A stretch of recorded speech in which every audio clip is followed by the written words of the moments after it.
देखिए, अब जो हमारे पास है नेक्स्ट टॉपिक, ठीक है? ओशन फ्लोर का जो हम पढ़ रहे थे सेपरेटली, उसमें आता है अब इंडियन ओशन आपका, ठीक है? यानी हिंद महासागर। तो हिंद महासागर की जब हम बात करते हैं तो देखिए, हिंद महासागर क्षेत्रफल में प्रशांत व अटलांटिक दोनों से छोटा है, परंतु ये चारों तरफ से महाद्वीप से घिरा है, ठीक है? तो इसकी एक विशेषता आपको क्या पता चली कि ये चारों तरफ से महाद्वीप से घिरा हुआ है, ठीक है? हिंद महासागर का उत्तरी किनारा विकसित न होने के कारण तथा कटा-फटा होने के कारण यह अर्ध महासागर कहा जाता है। तो ये क्वेश्चन आपका स्टेटमेंट और असर्शन में पूछ सकते हैं, यानी कथन कार्य में पूछ सकते हैं कि हिंद महासागर को अर्ध महासागर कहा जाता है, ठीक है। क्यों कहा जाता है अर्ध महासागर? क्योंकि हिंद महासागर का जो उत्तरी किनारा है, ठीक है, वो विकसित नहीं हो पाया था और कटा-फटा होने की वजह से इसे अर्ध महासागर कहा जाता है, ठीक है। हिंद महासागर की औसत गहराई 4000 मीटर है। ये कई बार पूछा जा चुका है, ठीक है। अब ये चीज़ याद करने वाली है। आप कहेंगे कि और महासागर में तो मैंने याद नहीं करी, ठीक है, लेकिन अब उनकी नहीं पूछी।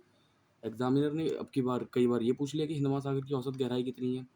तो मतलब एक तरीके से इसको याद रख लीजिएगा हो सके तो, ठीक है। अब इस पर आइए, हिंद महासागर के बाद इस पे आइए। हिंद महासागर के तट का अधिकांश भाग गोंडवानालैंड के ब्लॉक पर्वतों से निर्मित होने के कारण ठोस तथा सघन हो गया है, ठीक है। आपने पढ़ा था ना, उत्तर में अंगारा लैंड और दक्षिण में गोंडवानालैंड। कब पढ़ा था ये आपने?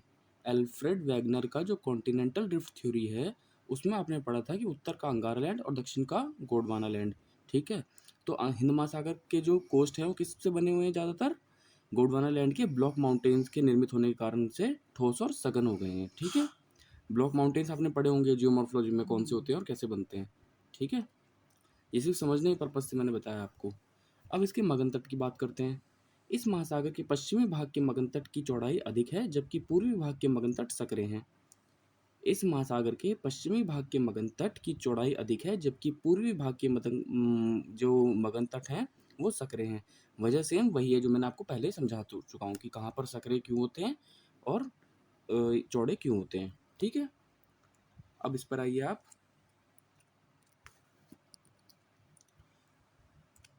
अंटार्कटिका, ऑस्ट्रेलिया, इंडोनेशिया के समीप महाद्वीपीय मगन तट संकरे हैं। अंटार्कटिका साउथ में पड़ता है, अंटार्कटिका आपने पढ़ा है ना, यानी हिंद महासागर से जुड़ा हुआ है कहीं ना कहीं। ऑस्ट्रेलिया, इंडोनेशिया के समीप के जो मगन तट है वो संकरे हैं। बंगाल की खाड़ी तथा अरब सागर के सहारे चौड़े मगन तट पाए जाते हैं, ठीक है। बंगाल की खाड़ी, अरब सागर के सहारे चौड़े मगन तट पाए जाते हैं, ठीक है।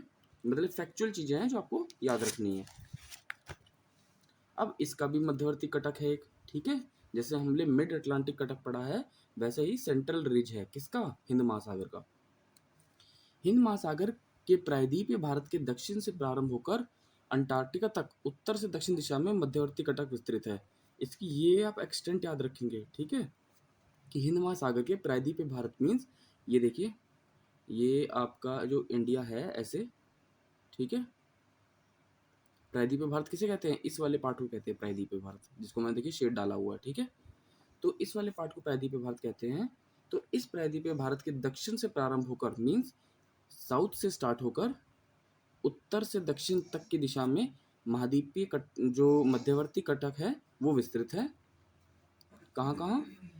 उत्तर के प्रायद्वीपीय भारत के मगन तट की चौड़ाई 320 किलोमीटर है, जिसे लक्षद्वीप चागोस कहते हैं। देखिए इस चीज को याद रखिएगा कि उत्तर के प्रायद्वीपीय भारत के जो मगन तट है उनको किस नाम से जाना जाता है? लक्षद्वीप चागोस, ठीक है। इक्वेटर से 30 डिग्री दक्षिण अक्षांश के पास इस कटक का नाम चागोस सेंट पोल हो जाता है। तो ये चीज याद रखना कि कितने डिग्री साउथ पर जाकर के इसे हम चागोस सेंट पॉल कहते हैं, ठीक है, वो है 30 डिग्री साउथ। 30 से 50 डिग्री दक्षिण अक्षांश के बीच इस कटक की चौड़ाई 1600 किलोमीटर हो जाती है। ये याद रखने की जरूरत नहीं है कि 1600 किलोमीटर हो जाती है, लेकिन ये याद रखने की जरूरत है कि इसे एम्स्टर्डम सेंट पॉल पठार कहते हैं, ठीक है। अगर कोई आपसे नॉर्मली भी पूछ ले एग्जाम में कि एम्स्टर्डम सेंट पॉल पठार किस नाम से जाना जाता है, किस लिए जाना जाता है, तो वो किसका पार्ट है? मध्यवर्ती कटक का पार्ट है। इंडियन ओशन के मध्यवर्ती कटक का पार्ट है, जिसकी लोकेशन कहाँ कहाँ पर है? 30 डिग्री से 50 डिग्री, ठीक है। 50 डिग्री दक्षिणी अक्षांश में इस कटक की दो शाखाएं हो जाती हैं, यानी अगर जो हम 50 डिग्री साउथ एल्टीट्यूड की बात करें तो इसकी दो शाखाएं हो जाती हैं, ठीक है। पश्चिम में कारगुलेन कासबर्ग कटक, ठीक है। जब दो शाखाएं होंगी तो वेस्टर्न में से क्या कहेंगे, कारगुलेन गासबर्ग कटक, और ईस्टर्न में से क्या कहेंगे, इंडियन अंटार्कटिका कटक, ठीक है। इन दो चीज़ों के नाम से हम जानते हैं, ठीक है। एक चीज़ का और ध्यान रखना कि भारत और अफ्रीका के बीच एग्जाम में, देखिए मैंने यहाँ पर साइड में लिखा हुआ ब्रैकेट बना करके, भारत व अफ्रीका के बीच कौन सा कटक है, कार्लसवर्ग कटक। इसका नाम याद रखिएगा कि भारत और अफ्रीका के बीच कौन सा कटक है, कार्लसवर्ग कटक। अब हम लोग क्या पढ़ते हैं इसमें कि जैसे बाकी कुछ कटक के नाम याद रखना, जो कुछ द्वीप हैं कटक हैं, जैसे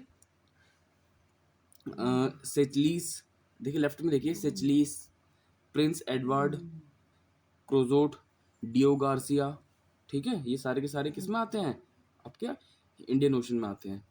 अब इंडियन ओशन के कुछ बेसिन्स भी हैं जिन्हें हम द्रोणी कहते हैं, महासागरीय द्रोणी, ठीक है। वो कौन कौन से हैं, Oman, Arabian, Somali, Mauritius, Natal आदि, ठीक है। ओमान कंट्री है, अरेबियन कोई कंट्री नहीं है, लेकिन अरेबियन हम किसे कहते हैं, जितनी भी वैसी कंट्रीज आती हैं सऊदी अरब के आसपास, ठीक है। हालांकि अरेबियन जो वर्ड है वो प्रॉपर सऊदी अरब के लिए यूज होता है, लेकिन फिर भी आप समझ जाइए कहाँ ये कौन से एरिया की बात हो रही है, ठीक है। जो मतलब ये मिडल ईस्ट वाली कंट्रीज होती हैं, ओमान, अरेबियन, सोमाली, सोमाली आपका अफ्रीका में पड़ता है, मॉरिशस, नेटाल आदि, ठीक है। इस चीज़ का थोड़ा ध्यान रखिएगा। मेनली इसमें क्या है, सेंट्रल रिज जो अभी आपने पढ़ा है कि कौन सा कटक कहाँ पर है, उसको कौन से डिग्री अक्षांश पर क्या नाम दिया जाता है, ठीक है।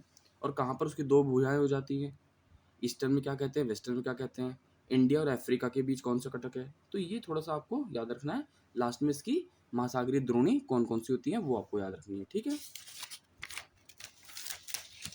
अब देखिए इसमें कुछ गर्त भी आते हैं, है ना, डीप्स भी होंगे। चूंकि हिंद महासागर की तली का क्षेत्रफल 60% भाग गहरे सागरीय मैदान का विस्तार है, इसलिए इसमें गर्तों की संख्या कम पाई जाती है। देखिए कितना इंपॉर्टेंट पॉइंट है, इसको याद रखिए कि कोई आपसे कहे कि कथन में कि हिंद महासागर में गर्त की संख्या, जो ट्रेंचेस हैं, जो डीप्स हैं, वो कम क्यों हैं, क्योंकि 60% पार्ट किसने घेरा हुआ है, सागरीय मैदान ने घेरा हुआ है, ठीक है। इस वजह से ऐसा होता है। जावा द्वीप के सहारे स्थित सुंडा गर्त महत्वपूर्ण गर्त है। सुंडा मैंने अभी आपको पढ़ाया था पीछे भी, है ना, जब हम गर्त पढ़ रहे थे। तो सुंडा गर्त कहाँ पर है आपका, हिंद महासागर में है। इसके अलावा डायमेंटेना, दक्षिण पूर्व बेसिन, ये सब दो बहुत इंपॉर्टेंट है, एक तो सुंडा गर्त और एक डायमेंटेना, ठीक है। इस चीज़ को थोड़ा सा आप ध्यान रखिएगा। अब कुछ मार्जिनल सीज आते हैं। मार्जिनल सीज मीन सीमांत सागर, कौन कौन से जुड़े हुए हैं हिंद महासागर से, फारस की खाड़ी, लाल सागर, अदन की खाड़ी, मोजाम्बिक चैनल, ओमान सागर, कच्छ सागर और खंबात की खाड़ी, ठीक है। कच्छ और खंबात तो आपको याद रहेगा, दोनों इंडिया में ही है ना, गुजरात के पास, ठीक है। मोजाम्बिक चैनल अफ्रीका के पास है। ओमान सागर जो है ओमान कंट्री के पास है। लाल सागर के बारे में आपने पढ़ा ही है, लाल सागर जो है सैलिनिटी के लिए जाना जाता है। और फारसी खाड़ी और अदन की खाड़ी, ये दोनों के दोनों मिडिल ईस्ट कंट्रीज में आती हैं। मिडिल ईस्ट कंट्रीज कौन सी होती हैं, ठीक है, जहाँ पे ऑयल निकलता है, जैसे सऊदी अरब, कतर, कुवैत, ठीक है। और आपका एक दो संयुक्त अरब अमीरात, यूएई जिसे कहते हैं, यूनाइटेड अरब अमीरात। तो ये सारी जो कंट्रीज हैं ये ज़्यादातर किससे हैं, आपकी सीमांत सागर से लगी हुई हैं, ठीक है। इसी तरीके से अगर जो हम अब द्वीप की बात कर लेते हैं, द्वीप में कौन कौन से हैं, मॉरिशस व रियूनियन द्वीप ज्वालामुखी क्रिया द्वारा निर्मित हैं, किसके, हिंद महासागर के, ठीक है, मॉरिशस और रियूनियन। लक्षद्वीप व मालदीव प्रवाल द्वीपों के उदाहरण है। ये बहुत इंपॉर्टेंट पॉइंट है कि लक्षद्वीप और मालदीव किससे बने हैं, प्रवालों से बने हैं, जो कोरल रीफ हम पढ़ते हैं ना, उनसे बने हुए हैं दोनों दोनों आइलैंड। अंडमान निकोबार, मेडागास्कर और जंजीबार, ये भी आइलैंड है, किसके, हिंद महासागर के। मध्यवर्ती कटक के ऊपर Lakshadweep, Maldives, Chagos, New Amsterdam, Saint Paul, Kerguelen, Carlsberg, ठीक है। ये कुछ आपका मेनली आइलैंड के पास के जो रीजन्स के नाम होते हैं वो लिए गए हैं आपके, ठीक है। इस चीज़ का थोड़ा आप ध्यान रखिएगा कि कहाँ पर क्या चीज़ है, और एक तरीके से ना आपको याद रखने हैं कैसे कैसे, कौन कौन से द्वीप्स हैं, कौन कौन से सीमांत सागर हैं, और गर्त का क्या है। सबसे ज़्यादा इंपॉर्टेंट क्या है कि इनका जो कटक होता है उसका अलग अलग नाम कटक के, वो सबसे ज़्यादा इंपॉर्टेंट है, उनको भी याद रखिएगा, ठीक है। अब हम आगे फिर दूसरे वीडियो में नेक्स्ट टॉपिक स्टार्ट करते हैं। आपका जितने भी ओशियन फ्लोर के रिलेटेड थे, सेपरेटली मैंने एक एक क्वेश्चन का आपको पढ़ा दिया है। इसमें बस अब आपको एक बार गो थ्रू होना है, रीड करना है इसको, थोड़ा बहुत मैप की हेल्प ले लेना एटलस की, ताकि आप गर्तों को हाईलाइट कर सको, सीमांत सागर को हाईलाइट कर सको, जो द्वीप हैं उनको हाईलाइट कर सको आप, ठीक है। बाकी आपका ये कंप्लीट हो जाएगा।